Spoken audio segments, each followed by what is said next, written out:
Welcome to Sensor Noise, a podcast about all sorts of electronics that will now be very hard for us to get because of tariffs. Yeah. Unfortunately, since the shipping demise of the Eastman Kodak Corporation, there's like no cameras in the U.S. anymore at all. You could still get film, though, I guess. Yeah, I suppose you can get now. some film, but everything else, you're going to pay through the nose to get it. Yeah. But that's how we win or something. Right, exactly. Yeah. Let's start off with some news. Fuji has suspended some U.S. camera orders due to tariffs. What? Yep. So basically, for all of the GFX 100 RFs, it seems like they're all just temporarily out of stock, and you can't place an order because the XM5 and the X106. So if you didn't get an X106 or you were waiting for one, you're gonna stay waiting. Yep. Now, on the other hand, if you live overseas, you may have an easier time getting one now. So that could be a boon for you, I suppose. Yeah. Bad news if you want to get a Sigma BF though, because those I guess sold out in Japan allegedly, instantly. Yeah. I don't know if they only had like 5 of them or something. It's just a bit of a weird one. Makes you wonder. Yeah. Similarly, Harman, Ilford, Harman is raising prices. Yeah, because they ship from Britain, so it's Yep. Ilford and Harman branded film and paper will see an 11% price bump. Liquid chemicals will go up 12%, and any Patterson branded products will see their prices increase by 11%. So, great, awesome. Phoenix branded film and powder chemistry prices are not changing. I wonder why. I don't know. Are they all made in the same place? Like, why wouldn't Phoenix be? Yeah, I don't know. That's a weird one. Yeah. That's weird. Also, if you buy anything on eBay from Japan that's more than $800, DHL is not going to ship it to you for the time being. Yep, they've just sort of given up. Rather than doing anything about the tariffs. I'm just glad that DHL is formalizing its longstanding policy of not delivering things anyway. Yeah, it's true. It's like they didn't deliver stuff to you before, but now at least they're saying that they're not going to deliver it to you. So yeah. I've seen a lot of people online complaining about these, like even with the initial batch of tariffs a few months ago, where DHL just had no idea how to handle it, and they would just make you pay up front 50% of the value of the thing you were shipping as the shipper to cover the tariffs, which is insane. Yeah. Yeah, they basically don't know what they're doing, and they don't really seem to care. No, I mean, a DHL, as it says here, it says DHL is often the shipper of choice for cameras, lenses, drones, and photo video accessories that are shipped directly to customers in the United States. And that's because they are unreasonably cheap. Because they don't do a good job. That's right. Yep. I'm lighting DHL up because we've had to use DHL a lot at work for business related shipments, and boy, are they bad at getting things to you in a timely manner. They couldn't even figure out what the right door to our building was, and then that's not surprising. Then they would be like, "Oh, we can't deliver it because the premises were closed." I'm like, "Oh my god." So just use UPS, basically. That's the that's the thing, because they'll gladly handle the tariff. Well, they'll handle the tariffs just fine and ship you items. Yeah, which they've been doing for forever. Mm-hmm. It's not surprising at all. This whole thing. A side note on these tariffs. I'm putting my marker in the ground here. I think what's going to happen is all of these companies are increasing prices, right? Ilford's increasing them 10%. Fuji will probably increase them. Yeah. Sony just announced their new TVs and said that the prices were increased because of the tariffs, etc. Those prices are never coming back down. No. Right? No. When the tariffs are over in a few years, the prices are just going to be more expensive. Yeah. Yeah, I think that's the case. I thought about this too in relation to egg prices, Yeah. That, like, even once if the egg supply recovers, they're not going to drop back down to like $1.50 a dozen. No. They're going to stay at $6 or whatever. I mean, maybe they'll lower them by like $1, but they're still going to be unreasonable. Yeah. Right. Yes, I know. Yes, international listeners, I know that eggs are more expensive where you are, and we Americans are lucky. However, we need our still eggs. Ridiculous. Yeah. No, this is what we've done basically is sort of instantiated one giant inflationary sort of, jump across the whole world. Yep, pretty much. And the cool thing too is, Japan sent trade representatives here to say, okay, let's negotiate. What do you want? And the answer was, we don't know. Yeah, they have no idea. They have no demands. Yeah. They want to win. I think that the countries that will be successful in these negotiations are the one who come in and present a plan that's called like the America rules Trump very good plan. And it's just basically the same agreement we had before, but it's got his name on it. And then probably just rubber stamp that. You come in, you say we have a great plan. We're going to look into all of the things that you think we're doing that are bad. And we'll get back to you on that. And they'll be like, okay, and then you just never follow up. That's right. I think we're going to end up basically with NAFTA again as well. It's just going to be called like Trump's free trade agreement. Well, but he already did that already. I know, he already did. Well, I guess this is the thing is that this is Mexico's strategy is, they were saying like, oh, we're going to put tariffs on Mexico unless they stop people coming across the border. And the president of Mexico was like, yeah, well, listen, I've put some guys on that. It's like, oh, okay. Well, then we got some guys. It's perfect. Right. Yeah. Problem solved. Then we'll suspend that then. It's like, cool, great. Yeah. Yeah. We have people looking into it. Don't worry. That's all they have to say. We got someone looking into it. Don't worry about it. Speaking of Japan, Japan is doing the Lord's work here and considering making AI generated Studio Ghibli images illegal, which will be awesome if they do that. Yeah. As Miyazaki said, I am utterly disgusted. Yeah, it's an insult to life itself. Things like that. In this one, he says, if you really want to make creepy stuff, you can go ahead and do it, but I would never wish to incorporate this technology into my work at all. I strongly feel this is an insult to life itself. Yeah. Yep. Yeah. No, I've noticed there was a photographer that I was following on Instagram that changed their profile photo to be a Ghiblified AI image, and I was just like, what are you doing? It's all over LinkedIn too. Every Gormless LinkedIn poster who has no personality is just setting their profile image either to the Ghiblified one or the action figure, that one. Yeah, you don't have to do that. Yeah, folks, you don't have to use AI. Yeah. You don't have to do it. It's really easy to not. I know in some places they're forcing it down your throat, like every time you open Google Docs or Google Drive, and it's like, hey, use AI stuff. And it's like, no, I'm not going to do that. But making the choice to not Ghiblify your profile picture, that's pretty easy because that's something you have to pretty actively do and seek out. Yeah. So, yeah. Is there a website that just does that now? I assume there is. Like Ghiblification.org. I'm sure there's a startup that's raised $10 million from Andreessen Horowitz to develop that service for you. What are we doing that we haven't come up with some kind of, Gormless? I keep thinking about ridiculous AI startup and just, we're going to use AI to, invent new soda flavors. It seems insanely easy to scam these VCs out of a bunch of money to do nothing. It seems so easy. Yeah. Well, but you might get to the promised land before them. You might get to the end of the rainbow and find the pot of gold there. That's true. I might. Yeah.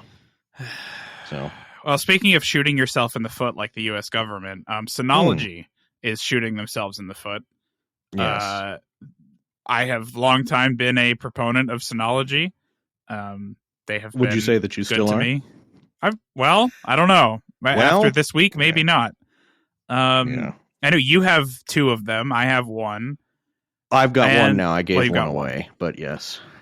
Synology a few years ago made some changes to their enterprise line to basically require you to use Synology branded hard drives in their network storage devices. Well, and this is the thing is they say, oh, you got to use Synology drives, but Synology doesn't make hard drives. No, all they white do label is like white Western label Digital. hard drives from which is stupid. Yeah, it's very stupid. So Synology, they did this to the enterprise line a few years ago, and I kind of understand that. Like, if you're providing enterprise support contracts on these things, which they are, you want to like use your own hardware, right, and have total control. Dell and HP and all the server vendors do this too. So like, I can understand that. However, this week they said, actually, all of our NASs are going to have this problem. So if you have one now, it won't affect you, but apparently any future models will have this block. Unless you buy the J or the Value series devices, which nobody the ones that buys. are slow as heck. Yeah. The ones nobody buys. So anything that's plus or above, which is anything you would consider purchasing, will be affected by this. Unless, of course, you migrate your hard drives from your current device to the new one, in which case it will not apply the restriction to you, it says, which is baffling. Yeah. And by restriction, we should say, apparently it will work, but it will like complain at you about it. Yeah, which I mean, they already have it set to complain that when you add a new hard drive, it's like, this is not a compatibility list, but it'll let you do it anyway. Yeah.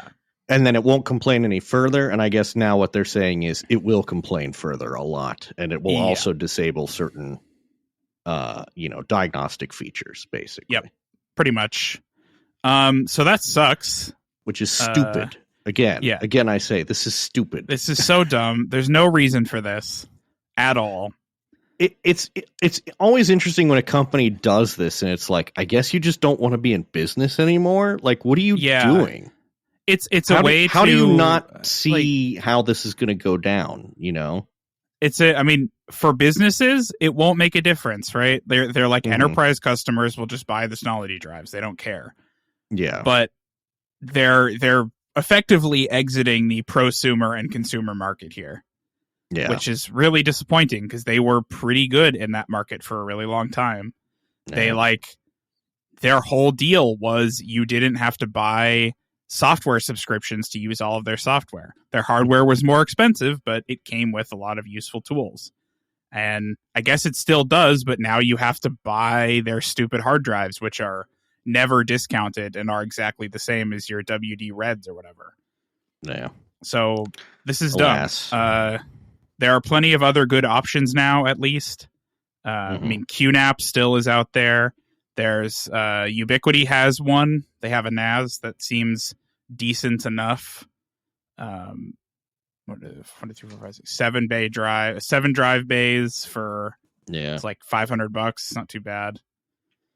Did you mention Ugreen? Ugreen has a couple that are pretty good as well. Ugreen, TerraMaster. TerraMaster, yeah. But there's options out there. They're becoming more common all the time, to be honest. The problem is, though, none of them have a software that is as good as the Synology software still.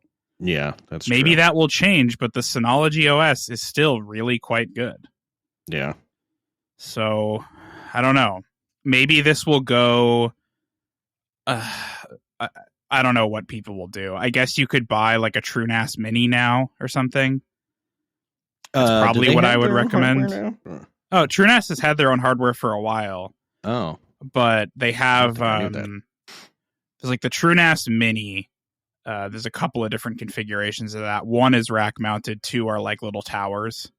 Oh, okay. Yeah. They're kind of expensive, but, they'll work. And they have, they're upgradable. Like, you can just upgrade them. They're basically just servers that come with, TrueNAS on them. Right. And you get some support. But yeah, I don't know. This is it's really disappointing. It's just really disappointing that they're doing this. Well, Yeah. Gotta, I guess, make money somehow. I guess. In other companies that are doing things that are consumer friendly for once, Pelican, the case manufacturer, is changing the way that they do internal like foam organization. Okay. Yeah. So typically with the older Pelican cases, you'd have to buy the case and it comes with basically a big block of foam that you cut to fit the items that you want to put in it. Yeah.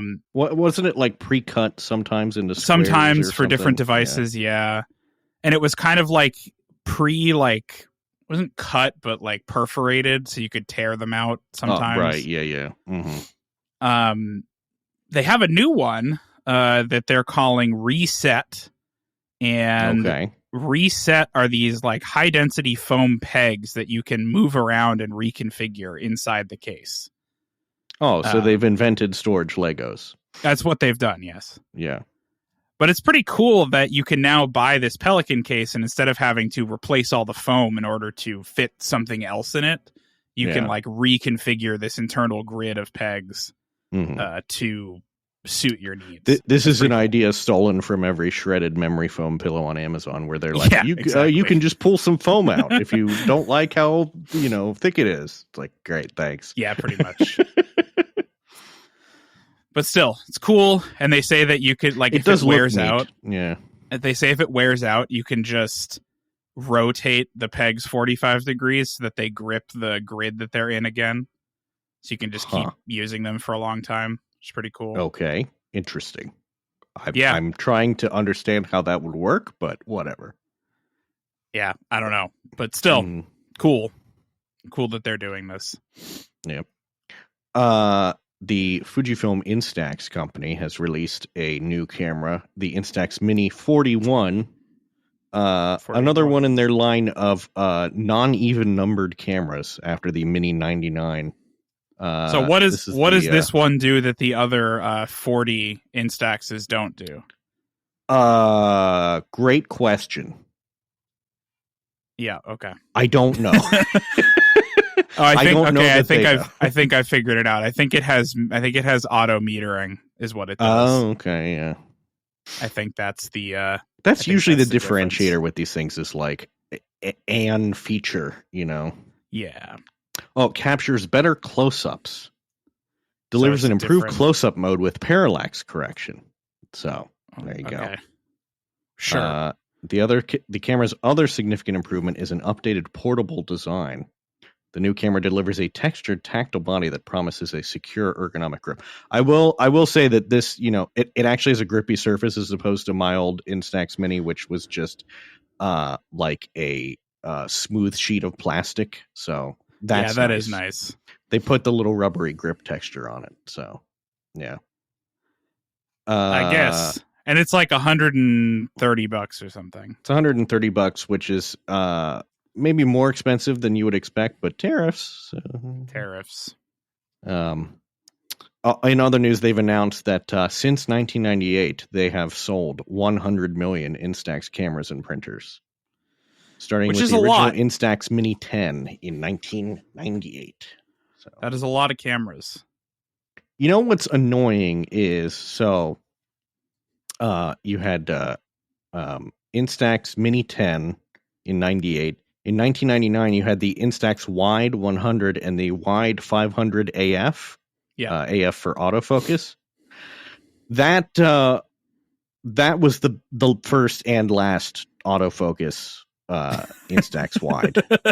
It's probably the best Instax camera they've ever made. Yeah, and it was 26. Well, they decided ago, that they didn't want to make good wide cameras anymore. It's that simple. Yeah. I'm just looking at man, this is just it's a graveyard of cameras they don't make anymore, really. Some of them aren't missed, like the Instax Mini Hello Kitty or the... hold on a second. Maybe not missed by you. Yeah. Like the Instax Square SQ10, no one is missing that, or the SQ6. Yeah, there's a lot of. They basically made the same Instax mini camera in various bodies for like a decade and a half. Yeah, pretty much. Until the Instax Mini 90 Neo Classic, when they were like, "Hey, what if we made it look good?" And then that started off their run of more variations and things like that. Right. They also include the Instax PAL on this list, which is that little tiny digital one that doesn't actually print anything. So, I would say whatever to that. Yeah. What's interesting though is that they had the Instax Wide 100, the Wide 500 AF, the Wide 200, the Wide 210, the Wide 300. And now they're back up. Last year they announced the Wide 400. So what are we getting? Are we getting like a Wide 500 AF2, or is it just going to be like Wide 600? What's happening there? I want to know. Who knows? They should just re-release the 500 AF and be like, we're bringing it back from the Fuji vault. The Fuji vault. Yeah, man. Yeah, if that works for Disney, it could totally work for them. In other instant camera news, Polaroid has announced the Polaroid Flip. Not to be left in the dust, whoever owns the Polaroid brand. I will say this is how a Polaroid camera should be, which is to say it has a little flash bar that flips up. Yep. This also has a 4-lens system and sonar autofocus, making its triumphant return. Sonar autofocus was the original autofocus system. I'm genuinely surprised that they still know how to make that. Yeah, kind of surprising. And then, the 4-lens system, it's basically like a gear with the lenses on it that it can turn around. They've done that before, haven't they? I'm sure they have, yeah. I think that's not new as well. Now, this means that the lenses are, plastic, but it is at least interesting. I like the look of this a lot. I'm sure it's a good camera. I think that what will continue to be its Achilles heel is the Polaroid film. Also, the camera itself is $200. Yeah, yes, but if you're a Polaroid member, you can pre-order it for 10% off. So, yeah. No, this is also quite expensive for a Polaroid. Yeah. So the film is it still like 8 shots in a it's pack? Still 8 shots for like $20 or something like that. And don't worry, because the CEO says that the Polaroid Flip offers a way to connect with life's best moments, real, tangible, analog ones, with 8 pictures in a pack that will connect to life far more than 800 digital ones. I don't know you'll about be that, more connected to life by 8 pictures. Here's what's going to happen. Those photos are going to be very underexposed, and the color is going to be very weird. That's right. Yeah. But it'll feel more real. First comment here on Petapixel. Neat camera. Their film, however, is always disappointing to use. And that basically sums up the modern day Polaroid experience. So, yeah. Shame, because this looks nice. When their film can develop as fast as Time Zero, then I'll look at Polaroid much more. I had a few packs of Time Zero film for my SX70 that I used a couple of years ago, and it was fully developed in 30 seconds. The current Polaroid film, in comparison, took 2 to 5 minutes to fully develop. In my experience, even that is wrong. It takes like 10 minutes for a Polaroid frame to fully develop these days. It's nuts. I don't know. They gotta stop making new cameras and instead fix your film. Yeah, the film is really the problem. Refurbish your film equipment or do whatever you need to do. I promise the cameras are fine, because people buy Instax cameras with plastic lenses and they get pretty good quality out of them. But it's because the Instax film is good, Yeah. I don't know. Maybe you should just contract with Fuji to make your film. I mean, they probably should, but they won't. I mean, you can buy decent quality SX70s on eBay for $150, $160. Yeah. It's not the camera. It's the film. By the way, a pack of SX70 color film runs you $22. That's for eight shots. 8 shots. Yep. Yeah. Mm-hmm. Are there any third-party films that work with these things? I don't think there are any that are, like newly manufactured. Yeah. There's, old stock that you might be able to find, but yeah. It's a shame. Polaroid, sell me the brand. I'll fix it. Yeah, well, here's the thing. I'm putting together an investment opportunity to buy both Eastman Kodak and Polaroid. And we're basically going to turn the Polaroid film into Ektar. There we go. That's my proposal. All right. So, yeah. If you're listening to this, Sharks, Andreessen Horowitz, get in touch. We'll use AI to do it, so you can invest. That's in true. us. Yeah, we'll use AI to come up with new film chemistries. Speaking of film chemistries, Italian film producer Film Ferrania is now under new ownership, and production of its films is back on track. Basically, Film Ferrania was an old brand. It got restarted. They didn't actually make their own film. Their film was made by the company Orwo, which also owns the film coding facility, and Novus Code, who's actually makes the film. And it sounds like a Novus Code basically bought Ferrania from them after some turmoil, I guess, something like that. But yeah, they're back in place now. So that's good. P30 and P33 and Color are back on track. So yeah, nice. You love to see that. Interesting. This is produce a color slide film which has not yet been released. Apparently, they are still working on it though. Hey, I'll take it. Any new film is good. Mm-hmm. In exciting news for me in particular, there's been a firmware update for the Nikon ZF.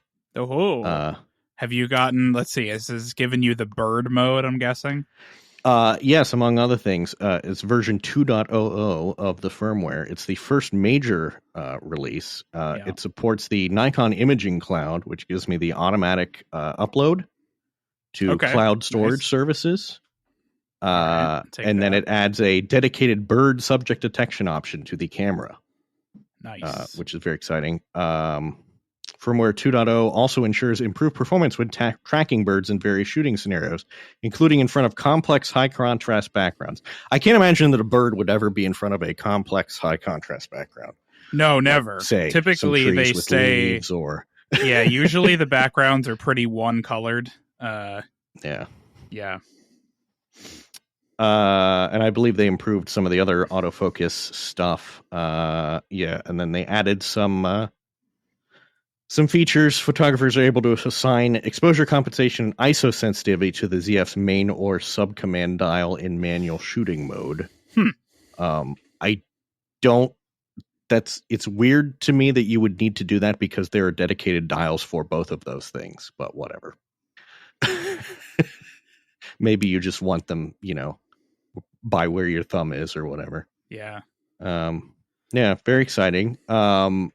Interestingly, this leaves the only camera, full frame Nikon camera that does not have the bird autofocus detection is the Z6 III, which is one of their newer ones.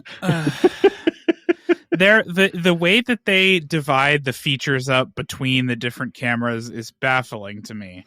It seems like in an infinite timescale, all of the Z series cameras get the same set of features. But the way that they roll them out in like, oh yeah, the Z8 gets this, and then a few months later we're bringing it to the Z9, and now the ZF has the bird feature, and maybe the Z6 III will get it someday. It's like, what? The Z6 III, they say, will add bird detect autofocus by the end of the year. Stay tuned. Right. Why aren't these all like the same processor? Like, what is the deal here? Yeah, I don't know. Well, especially between the ZF and the Z6 III, you would think they got to be pretty similar, right? Yeah, exactly. Z8 and the Z9 are the same thing. I know that. It's like, what do you have? Do you have one embedded software engineer working on the whole line? Like what? No, I don't know, man. Does not make any sense to me. Yeah. We do have breaking news. B-Link has announced on Chinese social media a NAS. Oh, I saw them teasing that. Yes. Yeah, I think both of us have Beelink products, but they have tiny little a little NAS computers. that's powered by an N200 with 12 gigs of RAM, 64 gig onboard eMMC to hold your OS, and then it has 6 M.2 slots on it. Hey, it's an M.2 NAS. That's pretty neat. It's this tiny little cube, cute looking thing. Does it say how much they want? Well, I guess how much they want for it. In China, it is 1,295 Chinese yen, so $177 with the current exchange rate. Jeez. Of course, there's no tariffs on it yet, so. Yeah, still though, if it's like, it's probably going to be like $300 in the US, which is still pretty That's good. pretty good for an all-flash NAS, though, which are a lot more expensive than that typically.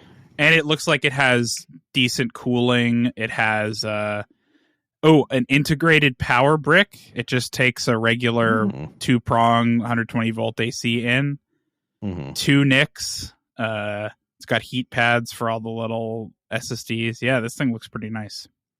Pretty good. And because it's Beelink, you can just run, just put Linux on it or whatever.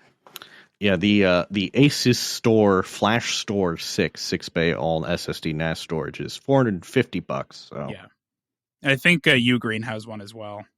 Yeah, but yeah, neat. I like Beelink. Beelink gets my endorsement. Yeah. Ooh, goodness, the Ugreen one is it's a 4 bay and it is $899. Yeah, it's quite expensive. Ugreen, what are you doing? What I'm told by one of my coworkers is if you buy it in China, it's like $150. So she did buy it in China, and it was cheap. So yeah. that's how. Get it goes, now before the de minimis rule goes away. Yeah, seriously. In baffling news, in the cinema world, Fujifilm is making. Isn't it all baffling news? Yeah, this is particularly confusing to me. Fujifilm has decided that they need to make a medium format video camera. Yeah. They haven't shown much about it, but they will be making a GFX Eterna, which is the GFX 102 with a cinema body. Okay. Very strange to me, but I guess that's something people want. Yeah, this is I struggle to understand, why would you go for a medium format Fujifilm cinema camera instead of IMAX or Red or Ari, right? Right. I don't know. Yeah, I'm not really sure. Is it just like, I happen to have a bunch of GFX lenses? I don't know. I don't know. This is interesting too because it uses the same sensor as the GFX 102. It can record in 4:3, the tallest sensor available in a filmmaking camera. Yeah, I mean that's kind of neat, right? But yeah. But no one records movies in 4:3. Why would you do that? Yeah, we're not doing VHS anymore. Imagine filming a movie on this thing in like 8K and then mastering it to VHS. Yeah. Also, this cinema camera supports recording to CF Express Type B and SD cards, but not like SSDs. Well, it supports Frame IO, which is what they'd probably use. Mm-hmm. And it does look like it has the SD, whatever that analog interface UHS. is called. Oh yeah. No, the BNC cable. Oh, SDI. SDI, yeah. It looks like it has that. So that's what they actually use. I don't know. Maybe there's a lot of filmmakers out there who are using GFX 100s to do video that we don't know about. To which I would simply ask, why? Why are you doing that? This camera is going to be like $16,000. Oh, easily, yeah. Yeah. Hey, I don't know. Somebody wants it. Clearly, they wouldn't make it if there wasn't a market. It's got a big old handle on the side. Yeah. And then the record button is on. It's on the front. Oh no, that's a recording indicator, not a button. Or is that both a button and an indicator? Who knows? Who knows? Well, you see, Red would charge you an extra $5,000 for that handle, so there's a lot of value. That's true. Yeah. On the other end, we've got Nikon's Gashapon cameras are now available in the US. So if you want to tiny little go and get a little tiny Gashapon Nikon camera, go for it. They've got. I suggested that you go out and see if you can get one, because the Z9 is one of the 4 miniature cameras. Yeah, I'll have to go look. We went to one of the Gashapon places. There's one in Cupertino, and they did not have the Bandai Gashapon, so I have to go somewhere else. They've got the original Nikon F, the ZFC, the Nikon SP, and the Z9. Yeah. Now, what it says is all lenses are detachable and all lenses are interchangeable, which means that these Z cameras can use F lenses without a Z to F adapter. That's true. They are the most compatible Nikon cameras ever made. We did get a report from a listener in Seattle that they went to the Bandai Gashapon and it was sold out. The Nikon one, of course, it was. Which is obviously, but also come on. So I'll check it out. The local Gashapon is inside of this gigantic this enormous Japanese, effectively Japanese Costco is what it's inside of that we have here. So I have to go there, and they've got it's a grocery store, and then they also have Gashapon. Yeah. And a One Piece card game official shop, and a Bandai hobby shop, and all this other stuff. So I'll go check it out and see what they have. Yeah, these tiny recreations are very small and measure approximately 20 millimeters or 0.8 inches tall. So they're cute little things. I just want one for, decoration. I mean, that's all it is, really. But yeah. 1, 2, 3, 4, 5, 6, 7, 8, 9, 10. What does it say? 11. It says so of the 28 official Gashapon Bandai shops in the US, 14 of them are in California. Los Angeles has 3. Yeah. Jeez. It's not that surprising, but come on, you put them elsewhere. Come on. Ohio has 1 in Cincinnati. Yeah, and it's not. It's very weird close though. We to have you. a bunch of Asian markets here, and we even have a whole Japanese market, which has a bunch of Japanese stores, grocery stores, and things and whatnot, all in one little complex. And they should put a Gashapon store there. Yeah, that's I guess put it next to Bell's you're not Bakery. that lucky. If I'm going to go to this, I hope that they have both the Nikon Gashapon and the I want the Cisco networking gear one as well. Is there? Have you not seen this? Yeah, there's networking gear Gashapon. What? Huh? What? Yeah. Oh my goodness! I found this, and you get a little mini rack with the. Yeah, you get a little rack, and you can combine them to make even bigger racks. So this is amusing but it's rack mount. What I want is classic Cisco products. I want a little tiny miniature Linksys, 802.11g router. Yeah, so they come with a mini rack, and they have cables, so you can cable them up. Oh my goodness, Japan is just a way more interesting country than us.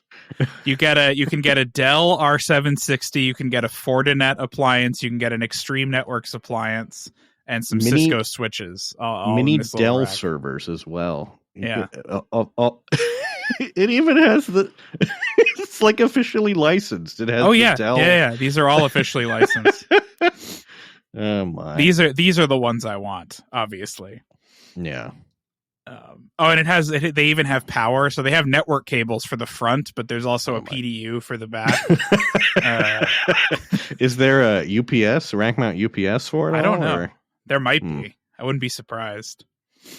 I haven't seen a picture of a full collection of these things. I've only seen the Cisco ones, so I gotta go to Japan, obviously, to get these. Yeah. Palm Network Equipment, second all 4 types figure Capsule Toy Japan official. You can buy them all, it seems. I know, for an absurd amount of money. Yeah. So I won't be doing that. You can also get the what is this? The Zabbix Palm PC and Supply complete set. It includes a little miniature monitor and CPU and all that. Like Zabbix. Oh my god. Mm-hmm. That's so funny. Well, finally on news, in the PSA segment, if you are an owner of the Canon RF 200 to 800 6.3 to 8, beware, they seem to be splitting in half. They just be cracking in half. Yeah. The front just falls off, as they say. It appears that it's like a piece of plastic that just like snaps. Yeah, pretty much what it looks like. It seems like the thing joining the front to the back of the lens element is just a singular ring. Plastic bracket. Yeah, and if you just kind of whack it in the right way, it'll just break right off. However, if you get some, CA glue or some solvent, you can probably just stick it right back on there. Maybe. I wouldn't say that it's calibrated anymore. Listen, you got to do what you got to do, though. So, if you got to like gaff tape it back on, then, yeah. Yeah, this is fascinating. That this would, you would think that this would be a, avoidable problem, I guess, for a company that has made so many lenses. Yeah, I think they should know how to make a lens.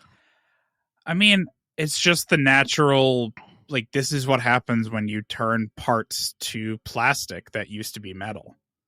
Right? Yeah, right. If you have a piece of plastic that's responsible for this, plastic not known for its shear strength. No, in general. Yeah. So like it looks like it's sheared straight off. Mm-hmm. If you hit it wrong, it could just break right off, and there's not really that much you can do about it other than make it out of a different material. Yeah. Which they could do, but that would cost more. That would cost money, you see, and we can't be spending money on a $2,000 lens. That would eat into our profits. Oh, in other tariff news, Logitech has quietly raised its prices by as much as 25%. Awesome. Aren't they European, not Chinese? I think they're technically in California. Are they? I could have swore they were like Dutch or something. Yeah, could be. Anyway. Game Boy clone maker Anbernic suspends all shipments to the U.S. Cool. Yeah, it's just going to keep happening. Yeah. Meanwhile, I love that we've just opted out of the global economy for the moment. Yeah, it's cool. We're just like, actually, we're done here. There definitely won't be repercussions for the treat country deciding not to be able to buy treats anymore. Yeah, no, it's fine. Nothing bad will happen there. Mm-hmm. Yeah, so in the light of all this, we have monitor news, and a startup has decided, what if we make a monitor? Oh, always a great idea. It's traditionally so easy to make a monitor. And it's so easy to make hardware. I think we can all agree. Yeah, it's very easy. Yeah. And there's a startup called Dough, like bread, and they're going to make this monitor. Spoilers, didn't used to be called Dough. Oh no, what was it before? Eve. Okay. Eve. Sure. Yeah. No one's ever used that name before.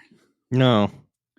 So Dough is going to make this monitor called the Spectrum Canvas. I want to say that when you say they're going to make it, that's in like big scare quotes. Yeah, they claim that they're going to make it. Now, supposedly they do already have monitors that are purchasable. Supposedly. You can reading sell... comments on Reddit would lead you to believe otherwise. So supposedly for purchase right now, they have a 27-inch QHD OLED and a 32-inch 4K OLED. Allegedly. They have these for purchase, and they want to make a studio display competitor. So they want to make a 32-inch 6K, which, should be possible. The panel exists. Like, you can buy this panel. Yeah, sure, you can source the panel. But then you gotta make the display part of it, which is arguably the hard part. That is the hard part. So it says video inputs TBD, connectivity TBD, webcam TBD, speakers TBD. But the thing they are sure I about feel is that, like they should figure that out before they announce the monitor. well, the thing that they're sure about is that the studio display's price is $4, and their display's price will only be $3. That Okay. they're sure of. What is this, Yelp? Yeah. They invite you to join the discussion to help them shape the future of this product, because they clearly haven't figured out what this is going to be yet. Yeah. And by join the discussion, I mean Reddit. Reddit. Is that Reddit, what it? Okay. Yeah, Reddit seems to be their official support method. Which is fascinating because I note that they and their representatives are banned from the r/monitors subreddit. Yeah. As well as other places. And there are subreddits that exist solely to discuss the bad behavior of this company, I guess. Yep. So they started off as Eve, and they sort of crowdfunded the Spectrum monitor, which is one of the monitors that is putatively available for purchase, which is like a 4K 27-inch. The thing with that is that quite a lot of people say that they never really received their monitors, or if they did receive their monitors, they were buggy and had lots of issues. So to get away from all that negative PR, they changed their name from Eve to Doe, but they didn't really change anything else. No, they didn't. Yeah. So they allegedly will make a monitor. Yeah. Maybe, perhaps someday. Someone here I'm sure you'll see it a... on your favorite YouTube channel. Definitely not paid for or anything. Yeah. Totally legit. No SEC disclosure required or anything like that. Yeah. There's someone here who I guess is in part of ongoing litigation against them, and so has gotten some information about their web store purchases from January 20th to January 2024. Oh yeah. Revealing that they had about 5 million of fulfilled orders and 3.5 million of unfulfilled orders. Nice. That's a good ratio right there. Yeah. And also that's just the US web store, not the other one. So right. Yeah. I'm led to believe that getting ratioed is good, actually. Yeah. And that's a good ratio. I guess the way that this company works is that they have monitors that, spec-wise appear to be really good, especially given the price. Right. And that sort of draws you in. And then you either don't receive said monitor or you receive a monitor that is of subpar quality. That's right. Which is why you should stick to brands you've heard of. And brands that are not named for, cooking ingredients. Yeah. I thought it would be interesting to look, because I happened to be on B&H earlier today, at what their current top sellers are in the digital camera segment. Oh, okay. All right. So here I'm on B&H Photography Digital Cameras, sort by best sellers. Number 1, Canon PowerShot V1. All right. They're brand new. Yeah, I get because it's new, I guess. Maybe people are buying it a lot. I don't know. Are there that many people that are blogging, or just many people that want? I guess in terms of absolute, who knows what the bestseller window is? If the window is recent, then sure, I could see that being true. That one sort of surprised me. Number 2 and number 3 are the EOS R5 Mark II and EOS R6 Mark II. That sure. Fine. Yeah. Somewhat surprising to me that there are that many people buying the R5 Mark II, which is a $4,000 camera, and this in non-kit lens form, by the way. Yeah, just the body. Strange. Yeah. Number 4, the Canon PixPro FZ55 digital camera. The what? The Canon PixPro FZ55 digital camera. You mean $139. Kodak. Oh, Kodak. Yes, sorry. This is a Kodak Canon? something or other. Kodak PixPro FZ55. It is a 16 megapixel little tiny point and shoot. It's back ordered also. Should be back noted. ordered. Yeah. It has a lot of positive reviews. Mm-hmm. The number one says, so much better than my iPhone. I don't know about that one. I am a little skeptical of that. Yeah. What iPhone do you have? Doubt it. Do you have a 4? Yeah. Okay. Sure. Number 5, the Sony A7 IV mirrorless camera with basic bundle. Yeah. Sure. Number 6, the Sony A1 II mirrorless camera. That one's got to be pre-orders, right? Because that one hasn't. New item coming yet, soon. Yeah. Which, I mean, are there that many people pre-ordering? It's $6,500. I mean, there might. Yeah. Maybe. Yeah. Number, what are we on? 7? The Kodak PixPro FZ45. Who the hell? So we've gone down 10. This one is $119. It is in stock, powered by 2 AA batteries. Hell yeah. Next one is the Fuji XM5 mirrorless camera, silver. Sure. I believe that one. After that, surprising that this is still a top seller given its relative age, the Sony A6700 mirrorless camera with basic bundle. I guess people want the small camera, you know? They do, but I'm surprised it's not the one with the kit lens. Yeah. I would expect no. I would expect the kit lens bundle, but I guess not. Yeah. After that, we got the Z5 II. Z5 which makes sense as well. That hasn't come out yet. Should be very shortly, right? This should be like next week, I think. Should be soon. Yeah, it says estimated ship date is April 24th. So yeah. Then we have the Leica Q3 43 for $68.95, temporarily out of stock. Absolutely, why not? Yeah. I guess after that we have the must have gotten benefits recently. You get, do the dentist bonuses pay out in April or something? I don't know. Good question. After that, we have the Canon EOS Rebel T7 DSLR camera with 18 to 55 and 75 to 300 millimeter lenses. I mean, that for $600 kind of makes sense. That's a pretty good deal for $600 to get a whole camera and 2 lenses that cover basically all of your needs. Yeah, that's the we're about to have a kid bundle, I feel like. And it's a DSLR, but it is 24 megapixels, so it's not like bad. It's, you know, yeah. After that, we have the PixPro FC45, this time in white. Yeah, absolutely. Then you have the EOS R6 Mark II with the kit lens, the 24 to 105. Sure. Then you have the Panasonic ZS99. Is this one of the interchangeable? No, this is one of we talked about this one. This is one of their newer point and shoot things that they came out with. The people are hungry for point and shoots. They are. That's just a thing. Then you have the Canon EOS R5 Mark I. Then you have the ZS99. This time in black? Why would you pay full price for an R5 Mark I at this point? Yeah, no, that is a good question. Why would you be? Why would what are you you doing? Go to any used camera website or store and just get a used one. I guarantee you there are R5 Mark I's there. Seriously.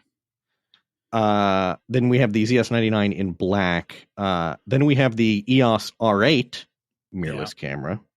Makes sense, I guess. The EOS R50V.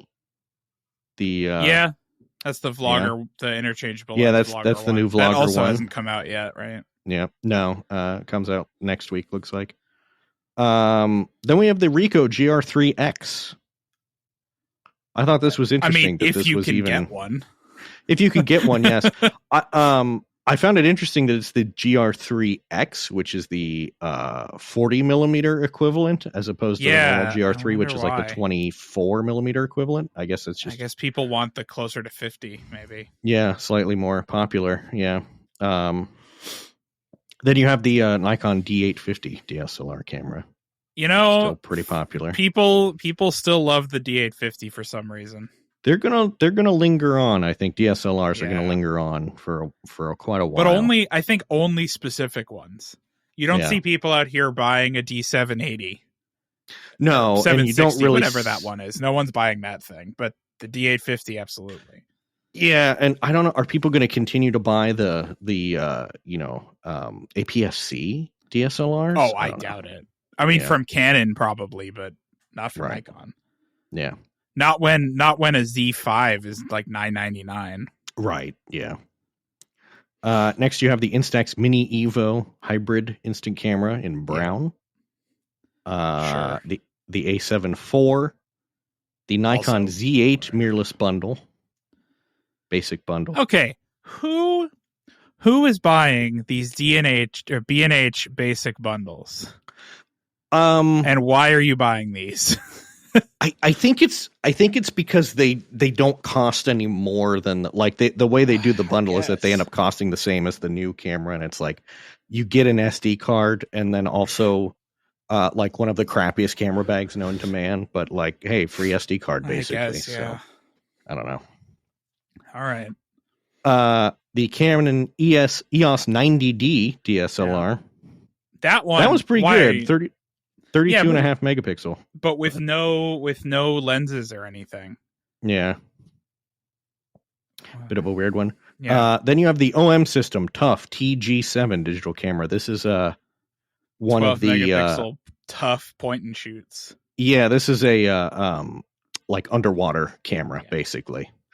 This is one market that is not covered by any of the modern mirrorless systems. There's no, not at all. Yeah, no underwater cameras. And I think the only companies that make like still cameras for this application are OM System and Ricoh. Yeah, I think you're right. Well, I guess GoPro, but you know, those will take cameras. They're just not good. I was gonna say, if you're using a GoPro to take stills, again, what are you doing? Yeah.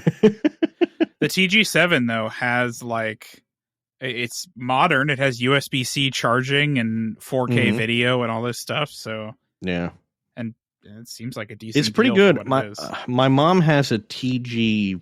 It's not the 7. It's an earlier model, and it's fine. You know, it takes fine pictures. Yeah, sure.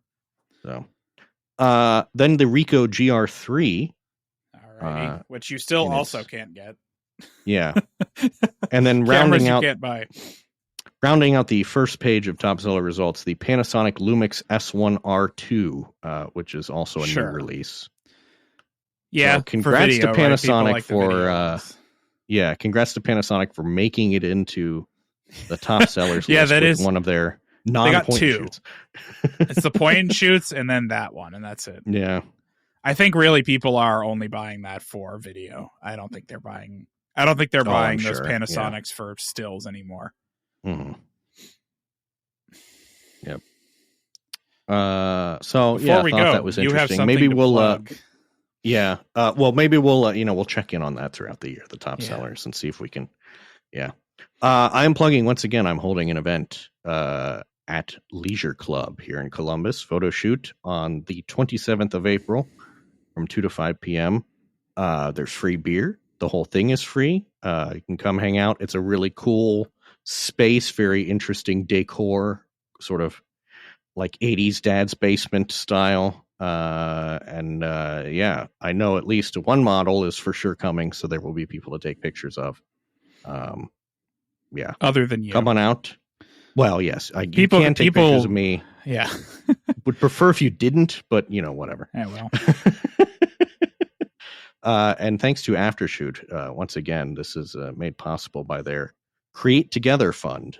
So they have graciously provided the money to rent out this space, which is really cool because I wanted to do something here for a while. And getting it together was a little bit of a challenge, but I'm happy that able to do it in a way that it doesn't require people to buy tickets, basically, and can just have have it freely available. So yeah, come out to that. It'll be fun. Thank you. Like I say, there's free beer. That should be enough of a reason to get people to come. Just the free beer. I mean, really, yeah. You can just come to hang out, to be honest. Yeah, exactly. That's the whole point. Networking, maybe build some of your skills. You do have to hear me briefly talk about Aftershoot. there's worse things. Yeah. I think, have you used Aftershoot? Oh, yeah. I got a subscription. Yeah. Because they're the only one that does the processing locally. Yes, that is true. And that's something that I'm going to make mention of. Yes. What if your computer could actually compute for you instead of having to upload the photos to the cloud? That now you're talking crazy here. We have I to. know. We're only allowed to do computing when Sam Altman wants us to. Oh, We yeah, can't. my We bad. can't just do it ourselves. We regret the error. Yeah, I try. We've talked about this before, but I've tried again this year. I tried all of them again, and Aftershoot remains the only one that actually uses the computer you have to do the processing, which is absurd. The semiconductors in the device you already own that are designed to do this. Yeah. And wouldn't you know it, upgrading from an M1 to an M4 made it go faster. Kind of crazy how that crazy is. Town. I've also found that it is pretty good in terms of its ability to pick out like out of focus or when people are blinking kind of thing and all that stuff. So as long as you are doing one of the kinds of shoots that it understands, I will say. Yes, that is true. Yeah. The models, because it's not using like, ChatGPT or whatever, you do have to tell it like what kind of event it is. Mm-hmm. And outside of the events that it understands, it doesn't always do the best job, but it'll try. Yeah. I do only use it for culling, though. I don't use the editing or anything. I just use the culling. But it is quite good for that, yeah. Oh, I just open it. It's telling me that I have early access to AI retouching. I won't be doing that. Okay. But, it's there, I guess. AI retouching is almost here, yeah. What are all their different? Do they have there? They got all sorts of things, but I just pay for selects because that's the only thing I actually wanted to do. Yep. And it do be doing that. Yep. Pretty good. So yeah, come on out to that. Hope to see you there. Things of that nature. Are you flying out for that? I know you had considered it.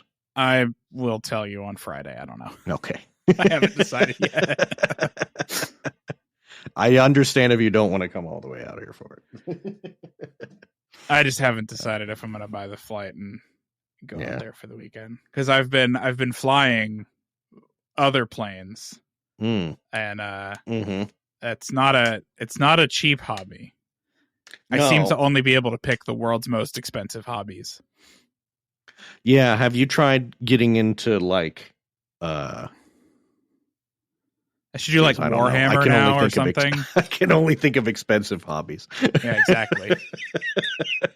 What's a cheap hobby? I don't know. I don't know, like knitting, I guess. Crochet, fairly inexpensive. You say that, but I've seen the prices of some of the yarns these people use. Well, you don't have to buy that yarn. I guess that's true. Well, and Joanne is going out of business at 20-40% off on it right now. Yeah. Right, on some of the worst yarn imaginable. But nobody's giving me deals on Cessna rentals, though. Tell you what, they should. They should make you an influencer. So yeah, yeah. Hey Cessna, if you're listening, Textron Aviation, get in touch. Yeah. Well, anyway, that's the podcast.